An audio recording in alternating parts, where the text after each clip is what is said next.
The chandeliers glowed like 100 suns, spilling golden light across polished marble floors. Waiters glided between tables carrying trays of champagne, while investors in tailored suits whispered numbers that only billionaires understood. At the front of the room stood a giant screen. On it, a formula, complex, dazzling, incomprehensible to most, promised to change the world. And tonight, at this international hotel ballroom in New York, Alexander Grant, one of the world's richest men, was about to sign the deal that would make history. Cameras flashed. Journalists leaned forward. Board members smiled as if fortune itself had already been wired to their accounts. The announcer's voice rang out. "Ladies and gentlemen, tonight we witness a landmark agreement, Mr. Grant's company merging with Paragon Global Industries to produce a revolutionary energy formula. A deal worth over $10 billion, applause thundered. Alexander adjusted his tie and strode toward the table, where a leather folder with a platinum pen waited for his signature. But among the glittering crowd in the very back moved someone nobody noticed. A waitress balancing glasses, her apron tied tight. Beside her walked a girl no older than 16, carrying a tray of napkins. Her daughter. The girl's name was Emily Carter. She had been helping her mother all night, weaving between billionaires and executives invisible in her plain black dress. Until something caught her eye. As she passed near the stage, Emily glanced at the giant screen. Numbers, equations. Symbols most would ignore, but to her they screamed danger. Her heart skipped, her throat tightened. She recognized the formula instantly. Emily froze, the tray trembling in her hands. No, that can't be right. She stared harder, her father's voice echoing in her memory. He had been a chemist before his passing, spending nights teaching her complex theories. And this formula, it had a fatal flaw. If used, it wouldn't just fail. It could collapse the entire project, costing billions. And Alexander Grant was about to sign it. Emily's pulse raced. She glanced at her mother, who was busy serving guests, completely unaware. The investors cheered, urging Alexander to pick up the pen. Emily's hands grew clammy. She knew she was just a waitress's daughter in a room full of billionaires. No one would believe her. But something inside her refused to stay quiet. As Alexander lowered himself into the chair, pen in hand, Emily stepped forward, her voice barely above a whisper. "Sir, please stop. The formula, it's wrong." The ballroom went silent. Every head turned. A ripple of disbelief spread through the crowd.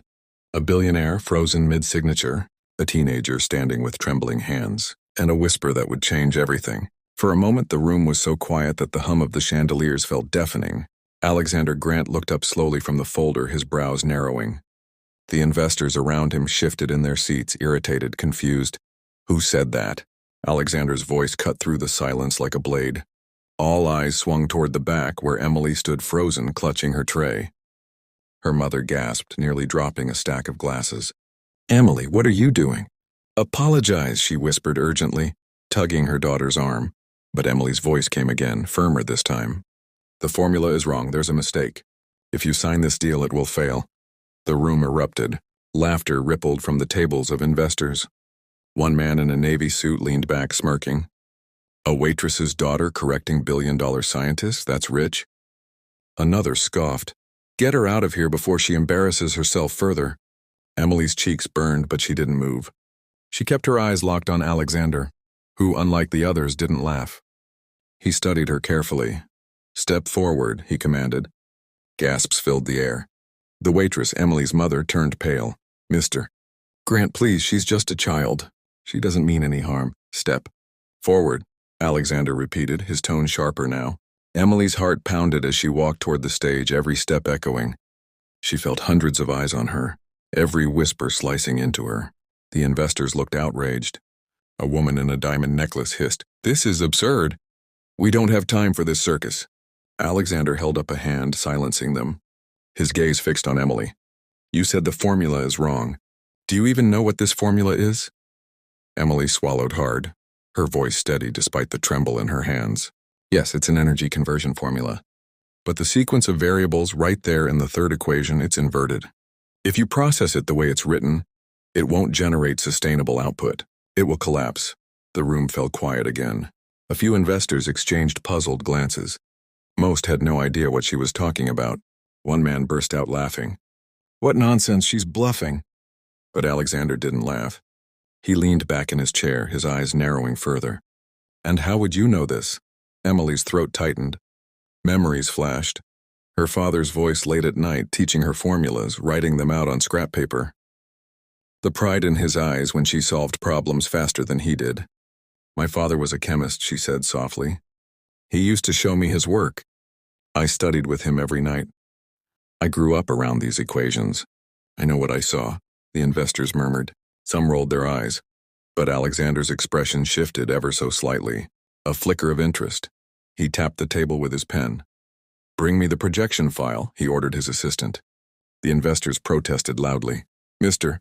Grant, you can't waste time on this. This is a $10 billion deal, not a school science fair. Alexander slammed his palm on the table. Silence. The room froze. His gaze returned to Emily. If what you're saying is true, girl, then you may have just saved me from the biggest mistake of my career. Alexander's assistant rushed forward, sliding a laptop onto the polished table. The massive screen behind him flickered to life, projecting the formula for everyone to see. The investors leaned forward impatiently, some shaking their heads, others smirking at the absurdity of it all. Alexander turned to Emily. Show me. Where is the mistake? Emily's heart raced. She walked toward the screen, the weight of hundreds of eyes pressing down on her. Her hands trembled, but when she lifted the laser pointer Alexander handed her, her voice was steady. There, she said, pointing to the third equation. This variable should be divided, not multiplied. The moment you multiply it, the energy output exceeds its containment limit. The system crashes. The room went dead quiet. Alexander raised a brow. Run the simulation, he ordered. The assistant typed furiously. The formula ran through the system, calculating the results. Everyone held their breath. At first, the projections looked promising. Then suddenly the graph spiked, jagged red warnings flashing across the screen. System failure unsustainable. Gasps filled the air.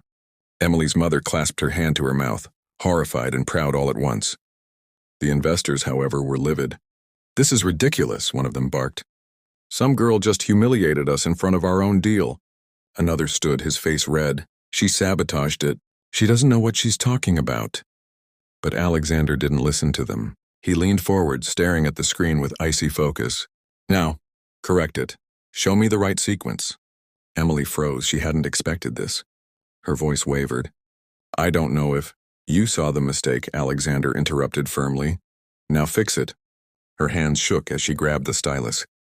Memories of her father flooded back again, the way he'd encourage her when she doubted herself. Trust your mind, Emily, numbers don't lie. She inhaled deeply, then rewrote the equation, changing the variable. The room was so silent she could hear her own heartbeat. Run it again, Alexander commanded. The assistant hit enter. The system recalculated. This time the projection climbed smoothly, the red error lines gone. The model stabilized, glowing green across the screen. Sustainable output achieved. The room erupted, but not with applause. The investors were furious. This is absurd. She has no credentials. She's just a child. This ruins everything. We had terms signed. One man in particular, Mr. Caldwell, the lead investor, slammed his hand on the table. His face twisted with anger. This was deliberate. She's trying to kill the deal. Alexander's eyes snapped toward him, cold and sharp. No, she just saved it. The room froze. Caldwell's jaw tightened. Do you have any idea how much money we've put into this? Do you know the power you've just handed this girl? She doesn't belong here. Alexander stood slowly, towering over the table. His voice was calm but lethal. And yet she saw what none of you did. The investors fell silent. Then Alexander turned back to Emily, his expression unreadable. What's your name? Emily, she whispered. Emily. His lips curved into the faintest smile. You just changed everything. The meeting room was still buzzing with tension. Investors exchanged furious whispers, some already pulling out their phones, no doubt calling lawyers or partners. But Alexander ignored them. His sharp eyes never left Emily. You said your name is Emily, right? He asked, his voice low but commanding. She nodded nervously. Yes, sir. Tell me. He leaned forward. Where did you learn this? Emily swallowed hard. Every pair of eyes in the room pinned her down. I read my father's old journals. He was a physicist. He used to explain formulas to me when I was little. I just remembered. Her mother stiffened beside her, a flicker of pain crossing her face. Emily quickly dropped her gaze, realizing she'd said too much. Alexander tilted his head, intrigued. Your father was a physicist? Yes, Emily's voice cracked. But he passed away when I was 12. Silence hung in the room. Even the investors, so ready to dismiss her moments ago, hesitated. Alexander's expression softened, but only for a second. Then his tone sharpened again. Emily, the journals, are they still with you? Emily blinked. Some, not all. Why? Because what you just corrected isn't something an ordinary person could see. His eyes narrowed. That equation is proprietary. Only a handful of experts even know it exists. Gasps rippled across the table. Emily's mother's face turned pale. Are you accusing my daughter of something? She asked, her voice trembling but protective. Alexander's piercing gaze shifted to her. No, I'm saying she knows something that was never meant to leave a laboratory. Emily's breath caught in her throat. She suddenly felt the weight of secrets she didn't fully understand pressing against her chest. Mr. Grant! Caldwell snapped, his patience snapping like glass. This is nonsense! You can't let a child derail billions in investment. We're wasting time. But Alexander ignored him again. He stepped closer to Emily, lowering his voice. Your father, what was his name? Emily hesitated. Her mother's hand squeezed hers tightly under the table, as if warning her not to speak. David. The moment the name left her lips, Alexander froze. His sharp expression faltered, replaced by something else, shock. Recognition. You mean... His voice was barely a whisper. Dr. David Ross? Emily's eyes widened. You knew him? Alexander stepped back slowly, running a hand over his face. The room seemed to spin around him. Knew him? Emily, your father was the man who designed the original framework for this entire project. The investors erupted. That's impossible. Ross disappeared years ago. Are you saying this girl is his daughter? Emily stood frozen, her heart pounding so loud she could barely hear the voices around her. Her father, connected to this? Her mother's face turned white as chalk. She grabbed Emily's arm. Emily, we need to go. But Alexander raised a hand. His voice was firm, commanding silence. No, she stays. He looked directly at Emily, his eyes burning with intensity. Because if you are who I think you are, then you just inherited far more than your father's formulas. The room erupted into chaos. Investors leaned forward, some whispering furiously, others already dialing their phones. Caldwell's face had turned crimson. This is nonsense, he barked. David Ross vanished over a decade ago. Everyone knows he was a fraud who abandoned his research. And now we're supposed to believe his daughter just strolled in here, correcting billion-dollar formulas like it's child's play. Emily flinched, but Alexander silenced him with a sharp look. Be careful with your words, Caldwell. Ross wasn't a fraud. He was a genius. Emily's heart pounded. If you knew my father, then why did he disappear? Alexander paused, his expression tightening. He looked at her like he was weighing every word, every risk. Finally, he said, Your father didn't vanish by accident. He walked away. Because he realized what he had built could destroy more than it could save. Emily blinked. Destroy? But he never told me. Of course he didn't. Alexander cut in, his tone soft but firm. You were a child. He was trying to protect you. Her mother shifted uneasily beside her, eyes downcast. Emily noticed, but before she could ask, Caldwell exploded again. This is ridiculous, Caldwell shouted, standing so abruptly his chair screeched against the floor. We're not here to listen to ghost stories about a dead scientist. We're here to finalize a deal. And this girl, he jabbed a finger at Emily, has no place here. The investors looked torn, half skeptical, half shaken by Alexander's reaction. But Alexander ignored Caldwell entirely. He leaned closer to Emily, his voice dropping to a whisper meant only for her. Tell me, Emily, do you still have his journals? Her throat tightened. Some of them. Why? Because those journals don't just hold formulas, Alexander said gravely. They hold warnings.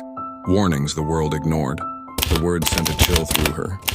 She suddenly remembered the late nights she spent as a child, watching her father scribble notes with tired eyes, muttering to himself that some knowledge was too dangerous. Emily's mother's grip tightened on her hand again, almost painfully. Alexander, enough, she said firmly. Leave her out of this. The word sent a chill through her. She suddenly remembered the late nights she spent as a child, watching her father scribble notes with tired eyes, muttering to himself that some knowledge was too dangerous. Emily's mother's grip tightened on her hand again, almost painfully. "Alexander, enough," she said firmly. "Leave her out of this." Alexander turned, frowning. "Why?" "She already knows more than most people in this room. She could be the only one who understands what Ross was really trying to do." Emily's mother's eyes glistened. Her lips parted, but she didn't speak for the first time. Emily sensed there were layers of truth even her mother had kept from her. Before anyone could respond, Caldwell snapped his fingers at his assistant, who rushed forward with a stack of documents. "This meeting is over. Either we sign this deal now or I'm walking. And if I walk, so do my investors." The tension tightened like a rope about to snap. Investors exchanged worried looks. Billions were on the line. Alexander didn't even look at the papers. He turned to Emily once more. "Emily, you said the formula was wrong. Can you prove it?" Her pulse quickened. Dozens of powerful men and women were staring at her now. For the first time in her life, Emily realized she wasn't just speaking up for herself. She was carrying her father's legacy. And maybe something much bigger. Her voice shook, but she stood taller. "Yes, I can prove it." The room went still. The room was a battlefield of tension. Papers lay scattered, investors leaned forward, and the air felt like it could crack under the weight of a single word. Emily stood frozen at the head of the table, her heart hammering.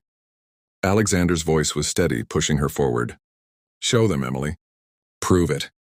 Her trembling fingers reached for the marker.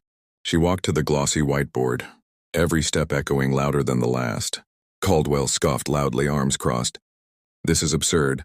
We're letting a teenager hijack $1 billion merger. Do you hear yourselves?" But no one looked at him. All eyes were on Emily. She picked up the marker. The equations in front of her glared back like a puzzle daring her to fail.